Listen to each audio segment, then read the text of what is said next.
So when I talked about chattel slavery initially and focused on the transatlantic slave trade, I saw some of y'all trying to check me. And listen, if you thought I left something out, you're right to speak on it. Because if I'm going to talk about Black displacement, I can't leave out how we were trafficked across every direction, not just the Atlantic. But let's be very clear, there were no untruths in what I said. What I shared was one part of a much bigger system. So today I'm going to break down the other part, one they rarely talk about, the Arab slave trade. Most of us are taught about the transatlantic slave trade, right? Where European nations kidnapped and enslaved over 12 million Africans and shipped them to the Americas. But long before that started, another massive slave system was already in place, the Arab slave trade. This began around the 7th century, just after the rise of Islam, and it lasted for over 1,200 years. That's twice as long as the transatlantic slave trade.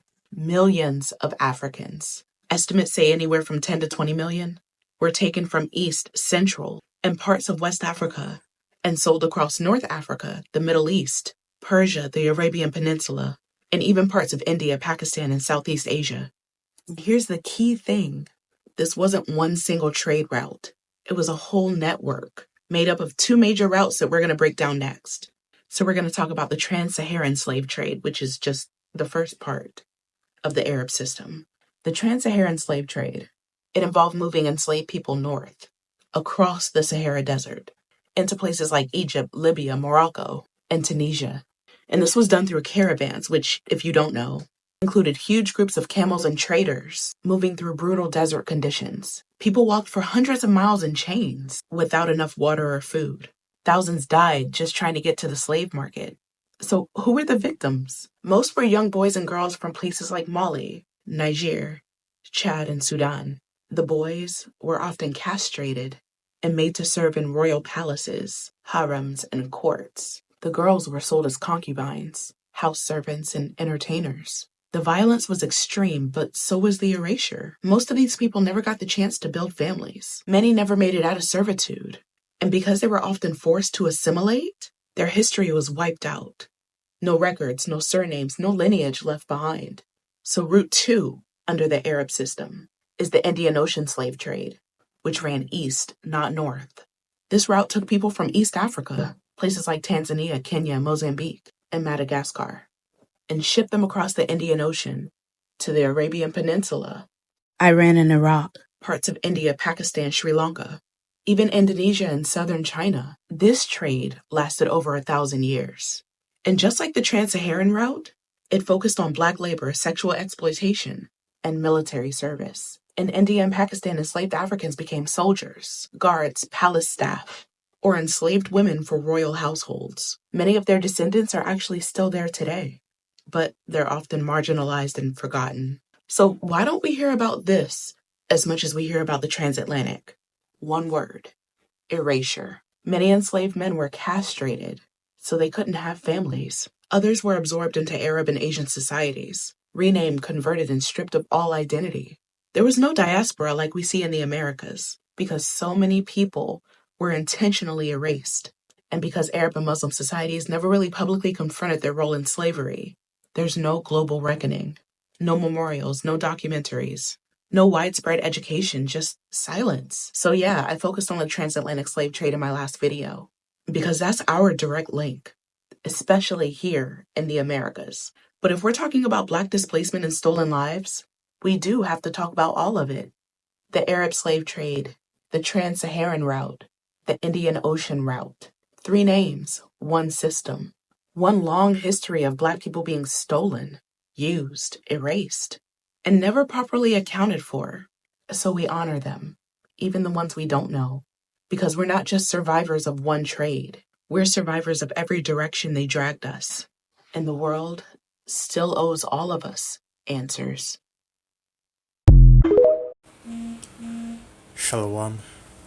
All praises, honor, and glory unto the Most High, Yahweh Ba'asham Yawashai, Ba'asham Raka Kodash, double honors to the elders and the apostles of the great millstone, and salutations to all you sincere Akim. And this is your brother, Abawan, back again with another video through the spirit and power of Yahweh Ba'asham Yahawashai, Ba'asham Raka Kodash. All praises and glory is due, especially in the times that we're in, right? So like you saw at the beginning, if you saw at the beginning of this video, Lord willing, I put it up, and basically what it is in a video just giving you a brief summary, right, of the Arab slave trade.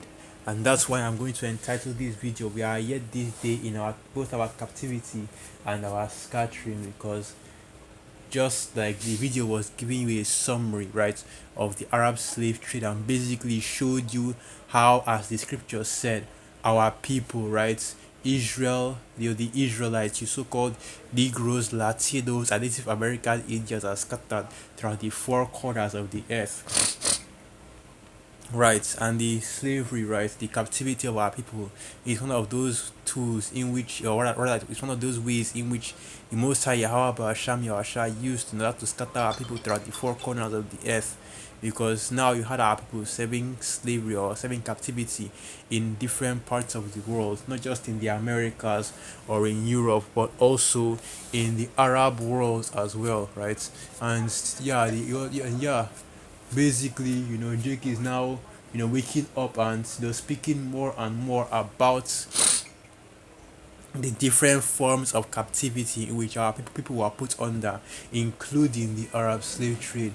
And yeah, as the scriptures say, and let's go to that in the book of Baruch, that we are yet this day in our captivity, because the same way with the American slave trade, right? And of course we'll go into that as well, but the same way as the American slave trade, the Arab slave trade has not yet ended, right? So like I said, let me get this preset first, okay? This is what I was going to go into, and I've always wanted to do a video going into the Arab slave trade, but the spirit hasn't really hits me to make a video going into it. But now I'm going to do one, Lord willing. So this is the book of Baruch 3 verse 8. Behold, we are yet this day in our captivity, where thou hast scattered us for a reproach and a curse, and to be subject to payments according to all the iniquities of our fathers, which departed from Yahweh our power, right? And this gives you an entire summary of not only the reason, right, but the conditions that we are under as well, in our captivity and the scattering which the Most High Yahweh Sham Yahushai put us in, and we are still in those times right now, right? So you saw this the woman going into the summary, right, and giving you a brief summary of what was going on during the Arab slave trade, and the condition that our people were put under during that Arab slave trade. And yeah, the fact as well that, like I said, the Arab slave trade, right, still continues till this day. Okay, let's get that precept. I don't mean let's get us. It's like I didn't mean to say let's get that precept. I meant to say let's get the.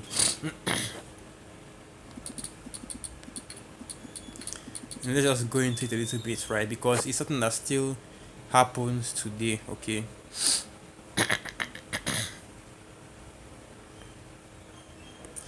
No, let's do this instead. Because now it's going into the history of slavery in Africa, and hyper focusing on the transatlantic slave trade. But what I actually want to get is modern slavery, okay, modern slavery. And you see the information going into how basically you have Israelites, right, whether it's from West Africa or Central Africa, being trafficked into the Arab world to serve modern slavery. And that's exactly what is going on here in West Africa, right? Showing you that our people are still going through our captivity, and really slavery never ended. And ironically enough, it's the same thing in the US as well, because I was meditating on this a little while back about how Esau always likes to run his mouth and say, oh, well, even though they are the ones that started the transatlantic slave trade, that they eventually ended it, right? Which of course is false, and it's even more relevant because we are in that time period, right, Juneteenth, when first and foremost, not only did Esau not end slavery in America, right, but he also made sure to keep the information of him ending slavery in America from our people, while so we continued in captivity. Let's get that, right. which is basically the origin of Juneteenth. So let's get that.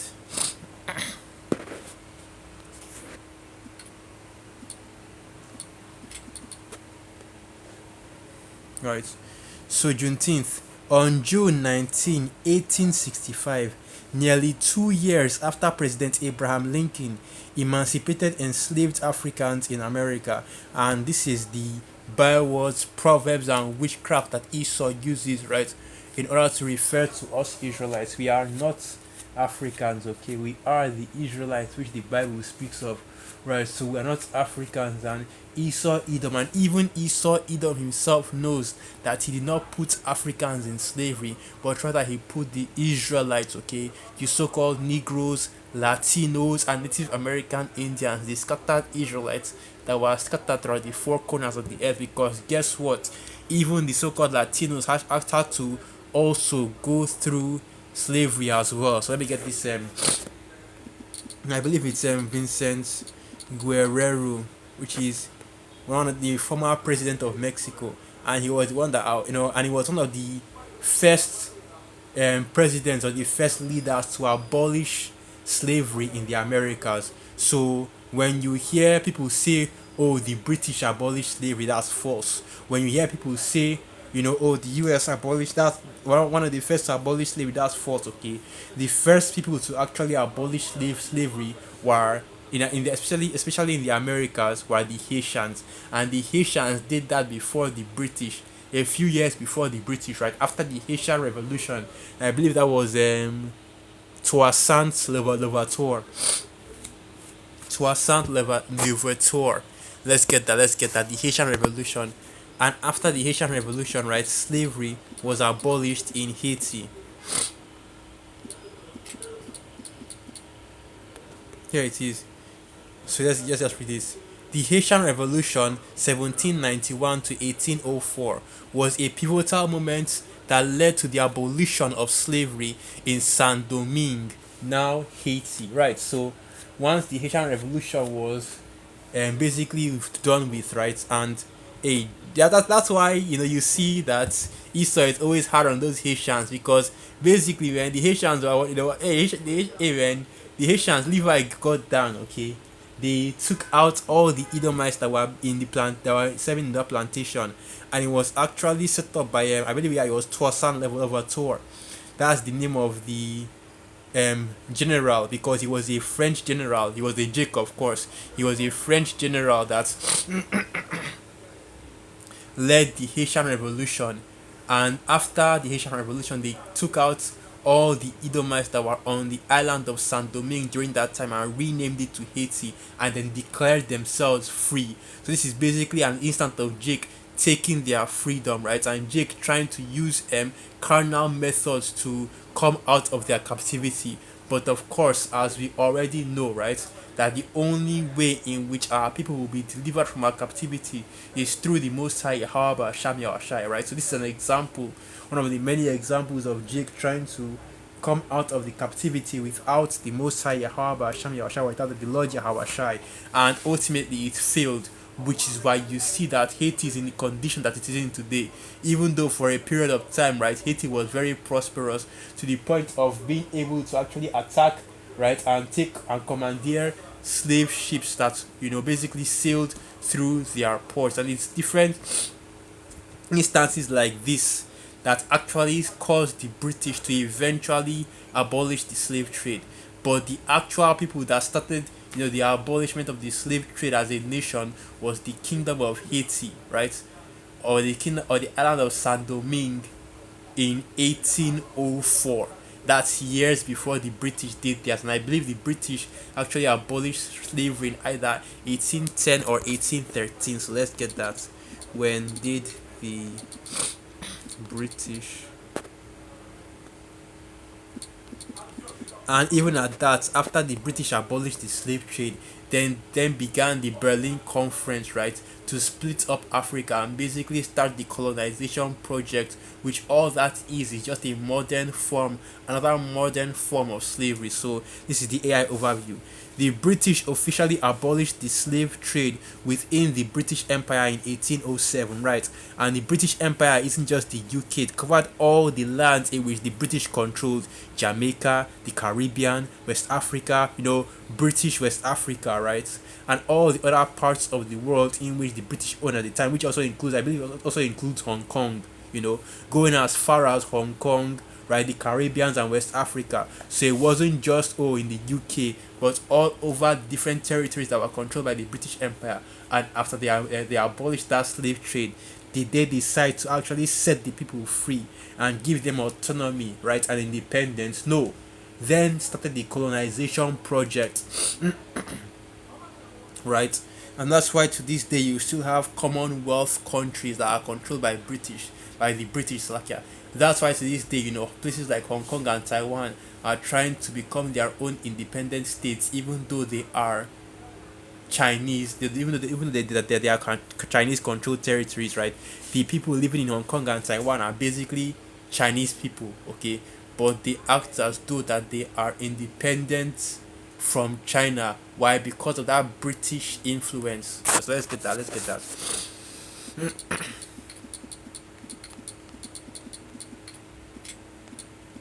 And I believe the ethnic makeup for the Chinese, another was the Moabites. They call them the Han Chinese. Alright, the Han Chinese. So let's get that. Hong Kong has a diverse ethnic makeup, primarily comprising of Chinese residents with a significant minority of non-Chinese groups. The majority population is of Han Chinese ethnicity, right? And it's the same with China. The majority population in China is Han Chinese as well. Okay, so that shows you that Hong Kong is actually a part of China, the same way Taiwan is actually a part of China. But because Esau is the devil and his attempts to try to destabilize Chinese hegemony, that's why you see Esau funding, right? Especially during Joe Biden's presidential campaign, they were constantly funding Taiwan to try to to try to keep them in a resistance against China, right? And that's why you always see these Edomites constantly talking about how Taiwan is its own country, Taiwan is its own country, not because they actually care about the Taiwanese people or about the Taiwanese independence, but because America, Babylon the Great, is in competition and war with China, right? So that's basically just to get yeah, that's basically just to put everything in perspective, right? So the British controlled all these regions, okay? So yeah, and then now this right here, back to Juneteenth. On June 19, 1865, so a whopping 60 years, right? No, sorry, not 60 years, but a whopping hold on, I'm having a brain fart right now. Okay, so a whopping 58 years after the British ended the transatlantic slave trade, on June 19, 1865, really is actually 56 because this is actually 2 years after. Let's just read it. On June 19, 1865, nearly 2 years after President Lincoln emancipated enslaved Africans once again. They are not Africans, they are Israelites. Okay, we are not Africans, we are the Israelites. You so called Negroes, Latinos, and Native American Indians. Union troops arrived in Galveston Bay, Texas, with news of freedom. More than 250,000 African Americans embraced freedom by executive decree in what became known as Juneteenth or Freedom Day. Right. So even after the Emancipation Proclamation was signed, you still had states in America that refused to actually free the slaves, and basically troops had to be sent, the army had to be mobilized in order to get them or force them to free the slaves. So when these Edomites come out and say, "Oh, we free this shows you right here that Edom did not want to release our people from captivity, but because the time, right, the end of our captivity, or I should say, the end of the slave trade, right, or the time of the slave trade was complete. That is why you had it being ended. But even till this day, we are still in our captivity because notice the use of the word, right? That's what Abraham Lincoln did. He did not free the slaves, he emancipated the enslaved Africans. And I think that if you look at any official document of Abraham Lincoln, they will never actually use the term free the slaves. They will always use the term emancipated the slaves. And the reason why is because emancipation is different from freeing. So let's get the definition of the word emancipation. Now let's get the hold on.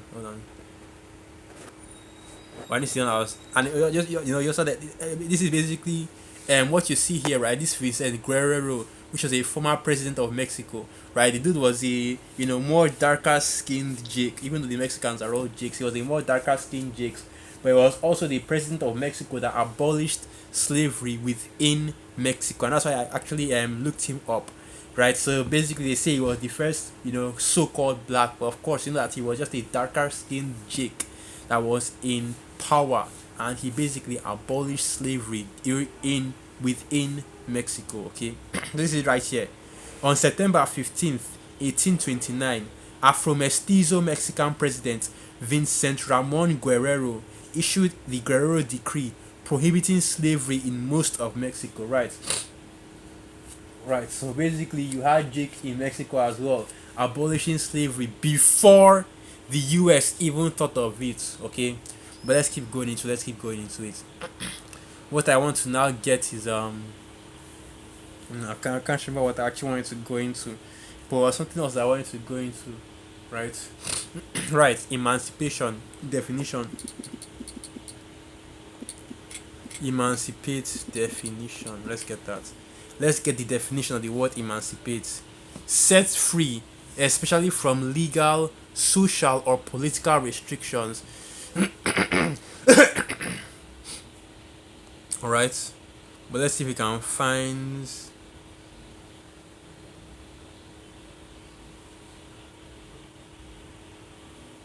another definition, because this is not the full definition, because the actual definition of the word emancipate means to release from one hand into the other, right?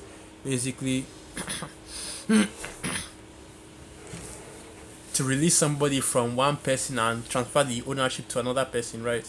So emancipate, to free from restraint, control, or the power of another, to release from parental care and responsibility, and make, to free from any controlling influence. Let's get the etymology of the word emancipate and see if we can get it there, because you know how Esau always is always changing the meaning of words in order to make it more difficult for you to actually get the proper definition, or at least how it is used. But of course,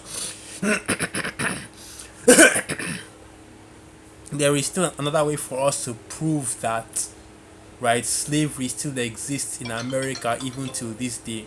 And that just shows you, as the scripture says, right, that we are yet this day as a people still in our captivity. So this is the definition of the word emancipate: set free from control.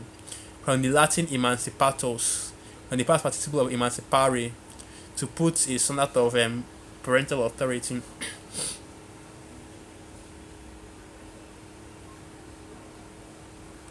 So let's see. So is it right here? So the word emancipate basically means to deliver ownership, right? Transfer ownership. So you see it right here.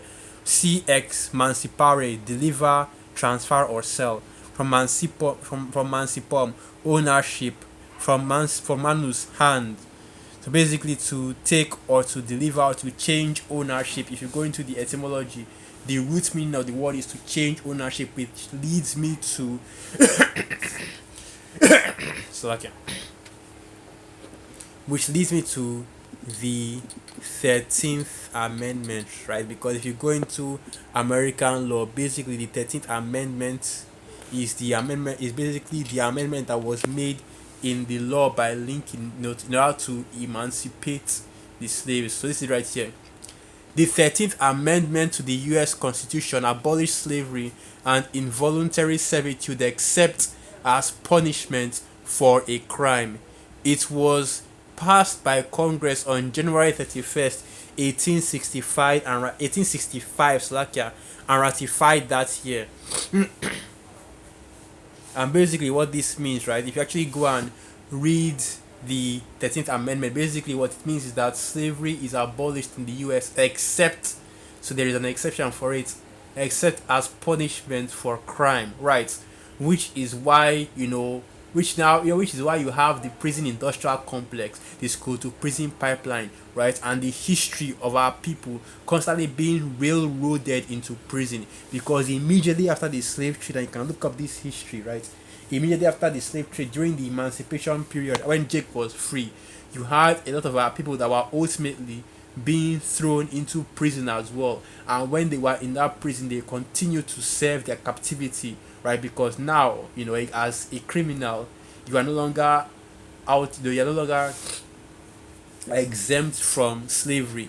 And basically, I think it was, and even Esau began to make different laws, right, to basically punish Jake and railroad them to prison. Like for example, the loitering laws. So loitering laws. Okay, so let me get the definition. I want to get the definition. Basically, an example of that is the loitering laws. Let's get that loitering laws definition. So loitering in a legal context refers to the act of remaining or lingering in a public place without a valid or legal reason. It essentially means hanging around or idling in a public area, often with no apparent purpose. While seeming harmless, loitering can have negative impacts on businesses and public safety, particularly in commercial areas, right? And basically, what Esau did is that he made the act of loitering, which is just standing around, right, illegal in order to imprison Jake. Because what happened was, after the Emancipation Proclamation, now that Jake is free, you can no longer force Jake to work for nothing. So you have to force. So basically, what happens is that, yeah, if you make the Jake work right now, if you make the Israelites, right, the so-called Negroes, okay, that were recently freed work, you have to pay them, right, and pay them the same way you would pay laborers, right, the Edomites laborers, okay. And what happened was, because these slaves had been working in the plantations, working on the railway, working in construction, they had more skills than the Edomite slaves. And eventually, the Edomite slaves are like the Edomite workers. So what happened was that the Edomite workers had to come together and form unions, right, to prevent these various companies that would hire the newly emancipated African Americans, so-called African Americans, but really the newly emancipated Israelites, right, as cheap labor to replace the white workers. Okay, that is the reason why unions exist. That's the reason why unions are created, to preserve Esau Edom's position in the workplace, right? The same way that Esau is complaining now that Issachar and the Northern Kingdom is taking their jobs, is the same way that Esau was complaining in the past that Jake was taking their jobs. And you can look at, and this is just, when you just look up all these things, and you just see how Esau Edom is the devil, right? And this is really the reason why, even as wicked as Jake is right now in this kingdom, hey man, I can't really blame Jake for being as wicked as they are in this kingdom, right? Because after all, it's not written. Let's get that precept. Let's get that precept, right? This is why I whenever I see Jake being wicked as hell in this kingdom, man. It really touches my heart. I can't help but just feel pity, right?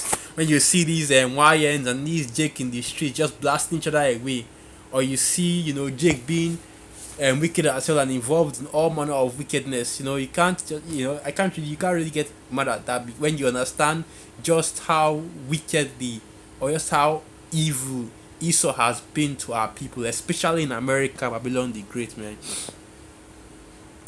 America, hey man, what Jake had to go through in America, as the scripture said, right? It's a unique, like, and I think I'll just get that precept, okay? So this is the book of Proverbs 12, verse 26. The righteous is more excellent than his neighbor, but the way of the wicked seduceth him. And that's basically what I was trying to get, right?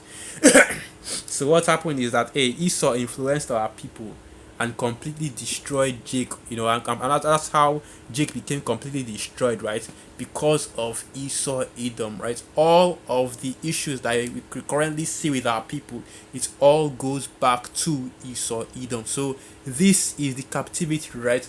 Our people, the Israelites in America, Babylon the Great, are still in their captivity. Whether it's by way of the prison industrial complex or just simply even the fact that, hey, let's get that preset, that they that held them fast refused to let them go. Let's get that.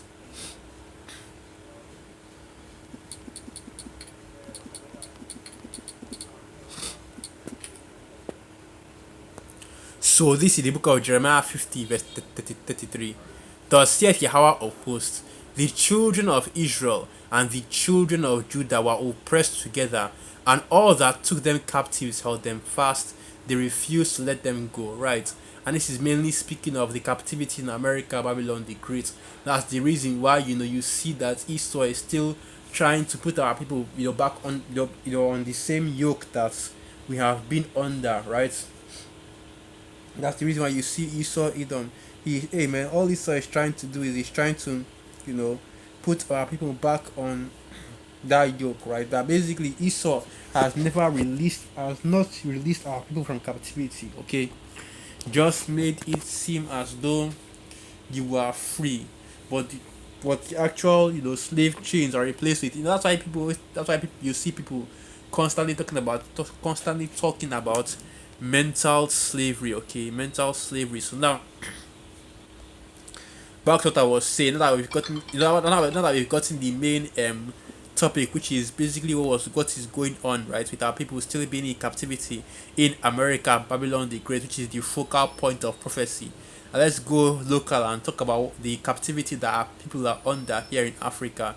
Human trafficking and trade, a growing threat for Africa.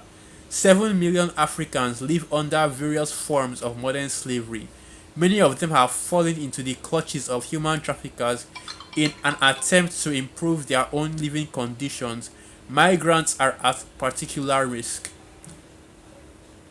right? Because what is happening here in Nigeria, right? And this is something that used to happen a lot back in the like 2015, 2017 period, but I don't really know if it's still going on right now. Where basically you have Jake that will pay a agent to basically put them on a will put them in a but I don't know what else, I don't really know what to say, but basically ship them from Nigeria, right, through the Sahara Desert to northern Africa, and then they cross a boat over to Europe.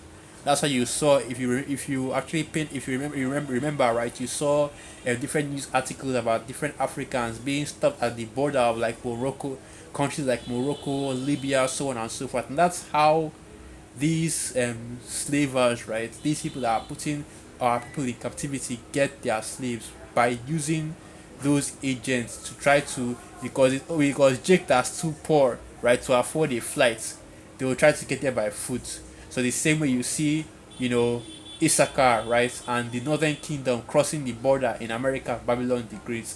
Jake here in Africa is also West Africa is also trying to cross the border, right, and cross the sea over to Europe.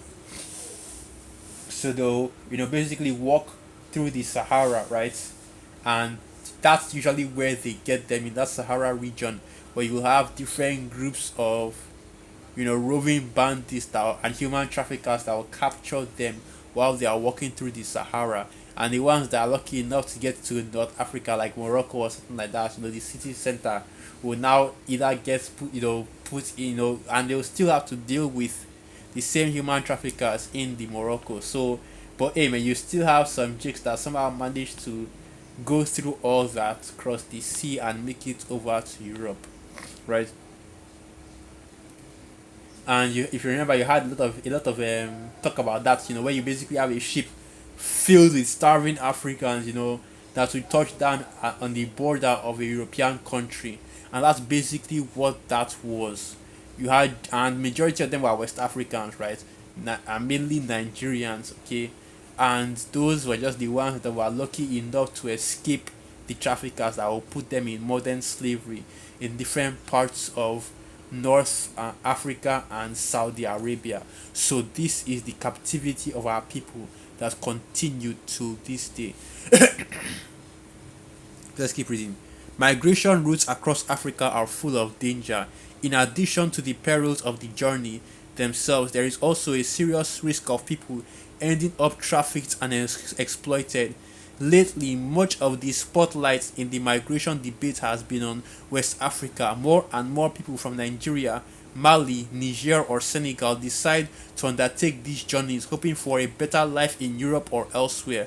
But many end up in the hands of traffickers even before they get to take on the Sahara Desert or the shores of the Mediterranean from which they hope to reach Europe, just like I said, and that's basically what is going on here in Nigeria. So you see that even up till now, right, our people are still under these curses and still under this captivity, and this is why it is essential to repent and to return to the Most High Yahweh Hashem Yahushai, man, because the Most High Yahweh Hashem Yahushai, and this truth is our only deliverance, our only sanctuary from the curses and from the captivity and the current situation that we face right now in this kingdom. So let's get that preset. Let's get that preset. That and I'll take a closer with this, right? And the Most High Yahweh Hashem Yahushua will be a little sanctuary. Here it is. I think this is it right here. Here it is right here. Ezekiel 11 verse 16. Therefore thus saith Adawan Yahweh, although I have cast them far off among the heathen, and although I have scattered them among the countries, right? Because the same way that we are under a captivity, we are also under the scattering, right? And the way, alright, or part of the way which the Most High, however, Sham Yahushai has used to scatter our people is through captivity, basically sold to the nations. Now, Ezekiel 11, verse 16, therefore, thus saith Adawan Yahweh, although I have cast them far off among the heathen, and although I have scattered them among the countries, yet will I be to them as a little sanctuary in the countries where they shall come. Right.